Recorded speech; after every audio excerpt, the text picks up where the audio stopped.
It's me, Barry Nice, and my swine, Piglet. That's right. And today, we're back with part 2 of the Canine Show review. If you haven't seen part 1, I suggest you get your rear end over to the YouTube and watch the first part right away. Yeah, good idea, and while you're at it, subscribe. Yeah, we have a policy. You subscribe to us, we'll probably subscribe back to you. If we're notified. Yeah. So, in this second edition, we'll be getting into brief descriptions of some of the worst episodes of the show. But first, we have to talk about and discuss one of the biggest, largest, and most obvious problems of this show.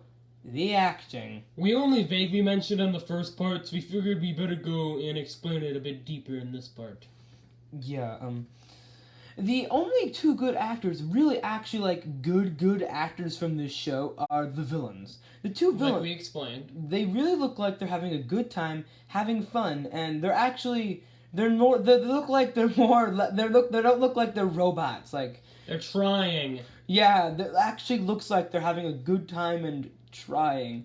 Who would you say are the worst people in this show? The worst people in this show by far are the main character, boy, girl, and the man who owns the house.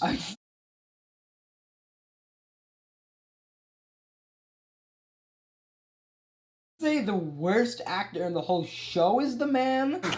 I can't tell you how nice it is to be home. Would you agree, or would you think it's the girl or the boy? I'd say it's, honestly, maybe the girl, but... But, like, the guy who owns the house is pretty bad, too. Yeah, okay. Either the girl or the man. The boy's kind of still mediocre, too, but, like... He's in the Superman movie, Superman Returns. Yeah, you remember Superman Returns? I hope you do. He's the boy who, picks up his phone and takes the weird picture of Superman where, like, the screen really oddly focuses on him. So, yeah.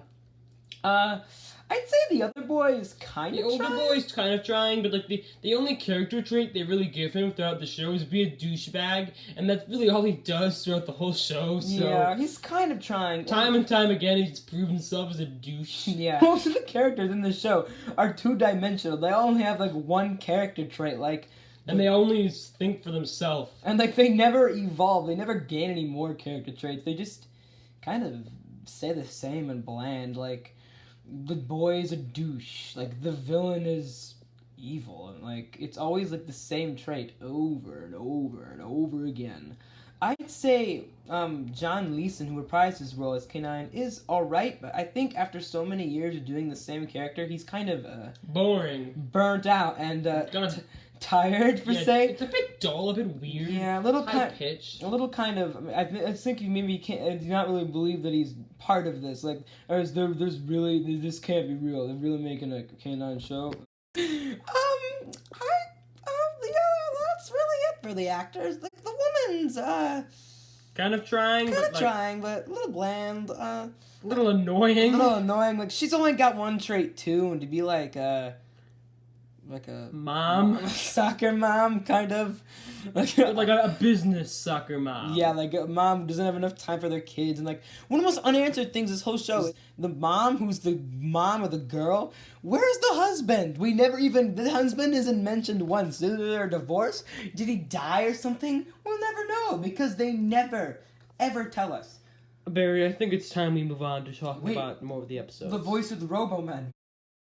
We forgot to tell him about that. Oh yeah, the voice of the robots. So the Robo-Men, like, they're the police of this new government, and they have these horrible Australian accents. You can't make out what they're saying. And because of, like, the robot voice effect, and they're talking so quick, it just sounds like this. You can't even understand them after. And then they get a new voice actor in the last, like, 3 episodes, which makes it even harder to understand them. Not to mention there's the episode where one speaks in higher pitch, which makes it even harder to understand them. Oh, great. Here's trouble. Where are you off to, Sunshine? You have no right to interrogate a citizen. We're going fishing. Fishing? What's this fishing? A human pastime of monumental stupidity. They put a line in the water and wait for a fish to bite it. I don't get it. Oh, You and me both, brother. humans. When will they learn? Morons. Those cyborgs give all us robots a bad name. Now there's a line you don't hear every day. Alright, let's move on to the next episode that we have to talk about. So this next episode is called The Bounty Hunter. It's one of the worst episodes of the whole show. In fact, it's the 4th episode of the whole show, and it's pretty disgusting. We're going to tell you why. Let's get to it. So, as you can guess, this episode, The Bounty Hunter, is about this bounty hunter. Who looks like Plankton from SpongeBob the Musical. Yeah. This episode is probably one of the worst of the whole show, and originally it was the worst, until another episode came along and replaced it. Yeah. So the episode starts out with this Ferris wheel. Now, I still don't know really what was going on. It was never honestly explained. I think the villain set up this Ferris wheel to, like, get sabotaged or something. And go crazy so then he could save everyone on board and make himself look like a hero. But that's not really identified. But instead, K9 and the boy just go in and they stop this bomb from exploding, which isn't even really a real bomb. I don't really honestly know if it was the bounty hunter, the villain, who set this up. I think it was the villain, but I'm still not honestly sure. It's just kind of like the filler plot of the episode. Yeah. And then the bounty hunter, he arrives, and so he wants to It just comes with like the time machine. Yeah, he wants to turn Kenan in for killing this one boy, and then, of course, it's one of those cliche plots, like the character doesn't actually know that they've done something, and then they have to decide between turning themselves in and admitting to the crime that they know they committed, or keep on running, or whatever. Because K9's memory is gone, so he doesn't remember doing this. So he thinks he could have. So of course, he turns himself in and surrenders to the bounty hunter. And of course, in the end, it turns out that K9 didn't do it. It was just the bounty hunter who he killed this person. And so K9 watched him do it. So everyone thinks K9 did it. Oh, no. And so K9 is, of course, basically framed by this guy, and the bounty hunter tries to turn him in, but of course, in the end, K9 wins, and they just send the bounty hunter through the time machine, into just space to fly away endlessly and probably die. So that's just great. Terrible. That's horrible. And for some reason, the villain and the girl's mother have interest in if K9 killed this man. For some reason, they, want... It's almost as if they want to punish him, too, for doing it. Which kind of makes sense, but then again, it's just kind of doesn't. random. It's only They really have no reason to. Yeah, the whole episode is bad, bland, boring, filler. Not to mention that the flashlights that the people in the show use look so weird and just so impractical.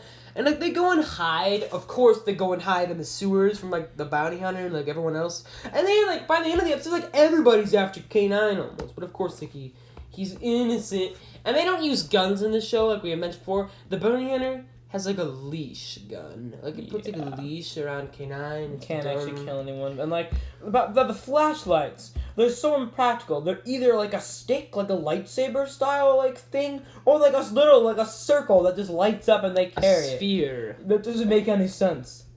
So I think it's time to move on to the next load of crap. I guess so. Wait, we should probably mention that we've been doing some more researching, and it's coming up that a lot of people like this show. And, they just are so blind, they can't really realize that it's bad. Maybe they should probably... No one's going to watch this video. But the K9 show really is not good. I don't understand why people love it. It only has a 70-something for Google, percentage of likes, so only 70-something. In fact, I honestly thought no one had even heard of it before, but apparently there's a lot of people know about it. On to the next load of literal crap. Ah! So the next episode is another pretty bad one. This is The Last Oak Tree in London, it's really titled The Last Oak Tree, but we like to call it The Last Oak Tree in London. The plot of this episode is pretty weird.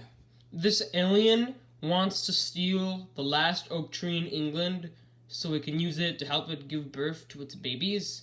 Yeah, it's pretty weird. This episode's one of the worst. We better dive in. Yeah, let's get right to it. Not so fast, lad. I'm still here, and so is the Major Oak. It lives on in its new home. Robin Hood, at your service. Welcome to Sherwood Forest. You should be shorter. Gadzooks! What sorcery is this? For the record, I think you're the perfect type. Wait, you know Robin Hood? I mean the real one. Wander through space and time long enough and you meet all sorts. And in his day, people were shorter. But I am the real Robin Hood. I just have to ask, why the tights? Look, it was the fashion at the time. Was chilly. Confirmed. Britain was on average 3 degrees colder in the Middle Ages. Aye. But pollution has changed all that. The proud oaks and the beautiful silver birches of the England of yore are all cut down or died out, died out, died out, died out. Warning, alien threat detected. Would all patrons please proceed to the nearest exit and back up in the building? We apologize for this inconvenience.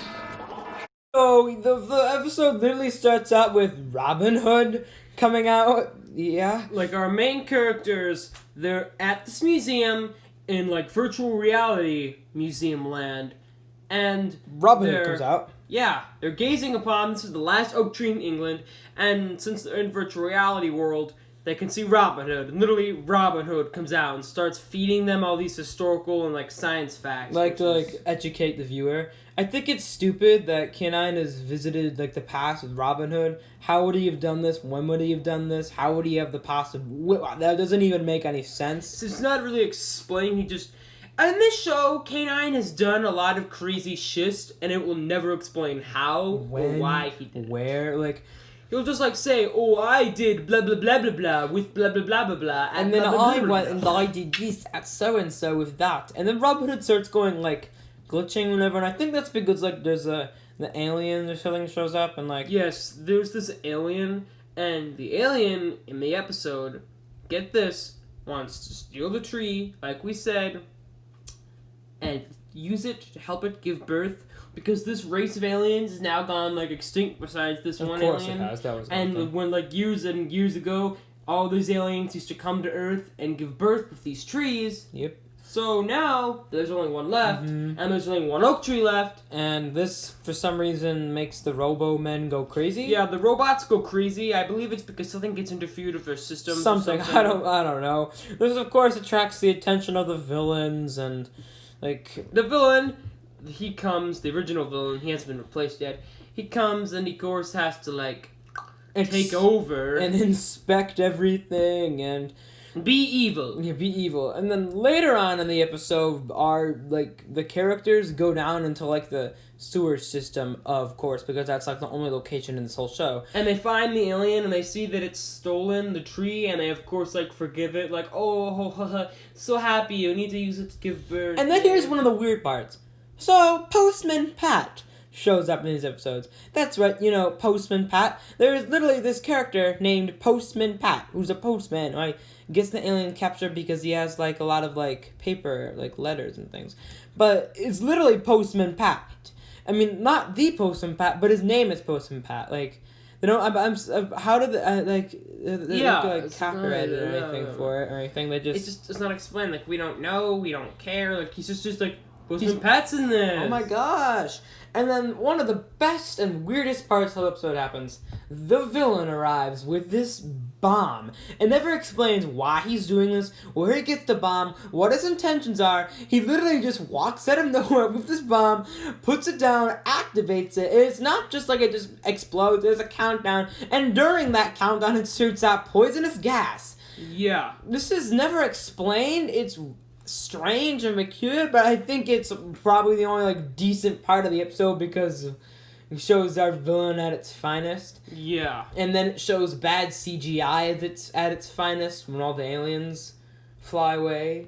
So yeah, this episode is one of the... It's bad. It's more forgettable than it is bad, definitely. There was just, like... There were too many weird moments. Like, with the bomb, Pat... and Robin Robin Hood. Hood. That's the main reason we were talking about this one. Yeah. And I believe the next episode that we have to talk about is Black Hunger.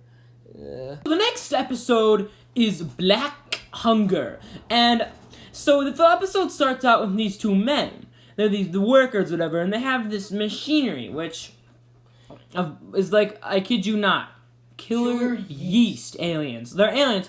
Like, I swear, it's killer yeast. They call it that. It's like yeast at one point. And they use it It's a form of yeast, but it's killer yeast. and they use it to break down the garbage and guess where they are. They're in the sewer system, of course, so they only have 2 sets, this whole thing. And the machinery goes haywire or something, and It kills one of the men off screen, and the other just walks away. yeah. And then The older boy character, discovers this machine, and he watched them destroy the garbage. So now he thinks, I can bring it home and destroy all my trash. So he brings it home to clean up their place. meanwhile, the villains want to discover what's happened to this technology, where it is gone, and why it killed someone.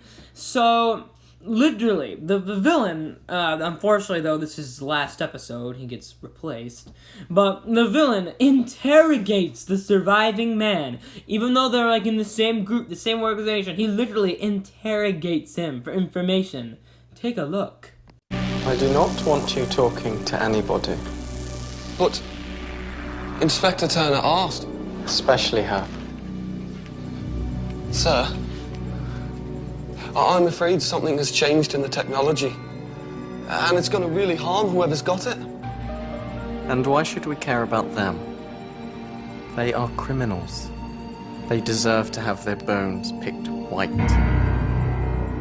So, meanwhile, the older boy uses the killer yeast technology to clean up their room or whatever, and of course, it escapes. But one of the cheapest thing in this show is the killer yeast technology thing that holds it. Literally, the prop that's inside of it is like a soccer ball. Literally. And it's painfully obvious. It's so obvious. Yeah, I know. It looks just like a soccer ball. And don't say, oh, that's just them using what they have on them. That's just them saving on money. All this show ever does is save on money. They only have, every single episode, up to the last episode, they only have 4 costumes for the Robo-Men. All the props and everything around the house are weird, just random crap that they put on the walls. This show is cheap with a low budget, and they don't have any money, and it's obvious. There's only 3 settings the majority of the episodes. Exactly.